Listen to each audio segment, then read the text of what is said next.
Welcome back. LeBron James held the NBA's world's attention the entire summer, and don't expect that to change as the fall approaches, with Front Office Sports reporting that James and the Sixers are expected to get the maximum 34-game national game telecasts and streams during the 2026-27 NBA season.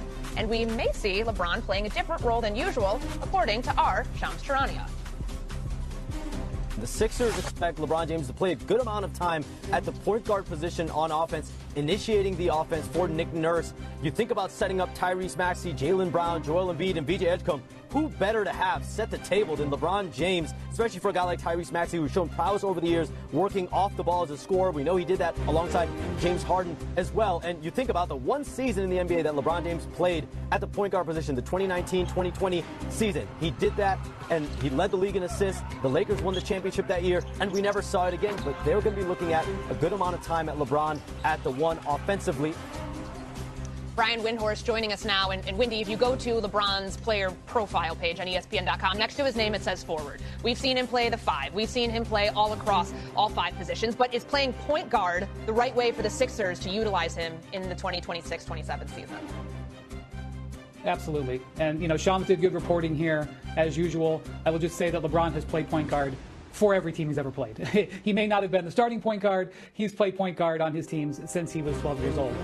The amount of time he's played point guard has varied, and that is what the 76ers are going to be looking at. And look, this is part of their pitch. This was part of what Nick Nurse was pitching to LeBron when he talked to him before he made his decision. And why would the Sixers do that? Why would the Sixers appeal this way to him, other than the fact that it fits their roster? Because last year, LeBron played as little point guard as he ever has, or at least in many years, because Luka Doncic and Austin Reeves were the primary ball handlers. He played off the ball more last year than he ever had in his career, at least for a full season. And so this would be getting back to the type of play he likes to play. Now, Tyrese Maxey will be their starting point guard, and Tyrese Maxey will have the ball in his hands a lot. But if you break down the numbers, Maxey, like Shams said, is an excellent catch-and-shoot three-point shooter. Shot over 40% on catch-and-shoot three-pointers last year. If you're a 6'7" wing and you shoot 40% on catch-and-shoot three-point shooters, you'll be making huge money. That's a great number on catch-and-shoot. And also, Maxey has been great at coming off of screens off the ball, like as a cutter. That's what Dwayne Wade did with LeBron when he was in Miami. That year that he won the assist title in 2020, it's actually a fascinating LeBron stat. It was 12 years after he won the scoring title. He won the scoring title, and 12 years later won the assist title. Jaylen Brown is an elite mid-range shooter, one of the best mid-range shooters in the league. They need to set him up off of the ball to get mid-range shots. It fits. Putting LeBron at point guard for stretches of the games fit. Also, VJ Edgecombe is a combo guard. Maxey's a combo guard. Anthony Williams, Kyrie Irving, Austin Reeves. This makes a ton of sense, and it's a really good insight into how the Sixers prepare. Mo Williams, Kyrie Irving, Austin Reeves. This makes a ton of sense, and it's a really good insight into how the Sixers are thinking. Totally agree. And I think that note that Shams reported yesterday was really important. And you can absolutely go to the place of fact, like Wendy pointed out. LeBron has been a point guard or a point forward, however you want to look at it, his entire life. But the reason that I thought it was really important is I think we as fans and media got enamored with the Sixers starting lineup. And we looked at it and said, oh my God, the two guards and Maxey and Edgecombe, and these two wings and Brown and James. And then, of course, The bombshell news that LeBron James is set to take on a significant role at point guard for the 76ers has sent shockwaves through the sports world. And I'm absolutely fascinated. As a die-hard sports fan, I live for moments like these, where teams dare to be different and push the boundaries of innovation. But the million-dollar question remains, is this a masterstroke or a misstep for the 76ers? Let's dive into LeBron's impressive history as a point guard. He's worn this hat before, and the results have been nothing short of spectacular. Who can forget his assist-leading season in 2019 to 2020? When the Lakers soared to championship glory? The man's got the skills, no doubt about it. But the NBA is a league in constant flux, where yesterday's heroes can quickly become today's has-beens. Can LeBron still bring the magic at 38 years young? I believe the 76ers are making this move because of their incredibly deep and talented roster. With young guns like Tyrese Maxey, Jaylen Brown, and Joel Embiid, they've got the perfect storm of talent and potential. By unleashing LeBron at point guard, they can create a beautifully balanced offense, where multiple players can create, score, and thrive. It's a bold experiment, but one that could pay off in a big way. Of course, there are concerns. LeBron's age and the physical demands of playing point guard are a worry, as is the potential impact on Tyrese Maxey's growth and development. But I think the 76ers have a plan to mitigate these risks. By staggering the minutes of LeBron and Maxey, they can keep both players fresh and avoid burning out their veteran superstar. They can also leverage LeBron's incredible versatility to create mismatches and exploit defensive weaknesses. The ripple effects of this move will be fascinating to watch.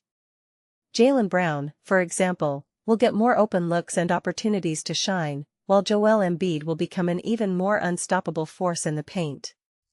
And Tyrese Maxey? He'll thrive in a variety of roles, learning from one of the all-time greats and growing into a superstar in his own right. As I listened to Brian Windhorst and Stephen A. Smith debate this move, I couldn't help but think about the broader implications.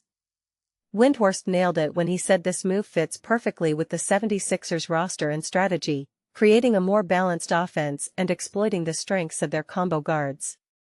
Stephen A. Smith's skepticism is understandable, but I think Windhorst's optimism is more on point. This move has the potential to be a game-changer, not just a way to keep LeBron happy. As a sports fan, I love it when teams think outside the box and take risks. It's not always going to work, but it's always captivating to watch. And with LeBron James at point guard, the 76ers are about to become the most intriguing team in the league. I'm excited to see how they'll use him, how he'll perform, and how the rest of the league responds. This move also speaks volumes about the 76ers front office and their commitment to winning. They're not afraid to push the boundaries, take risks, and try new things. That's what separates the champions from the also-rans. Of course, it's not just about the front office, it's about the players on the court, executing this new strategy with precision and passion. As the season unfolds, I'll be watching with bated breath to see how this experiment plays out. Will other teams try to copy the 76ers blueprint, or will they look to exploit their weaknesses? The NBA is a league in constant evolution, and this move is just the latest twist in the never-ending saga of innovation and adaptation. One of the most intriguing aspects of this move is how it will impact the 76ers defense. With LeBron at point guard, they'll need to navigate the challenges of defending the point guard position, using his defensive skills to their advantage and outsmarting quicker, more agile opponents. In the end, only time will tell if this move will pay off, but I'm thrilled to see the 76ers take the leap. With LeBron James at point guard, they're about to become a force to be reckoned with, a team that will captivate, inspire, and possibly even dominate. Bring it on.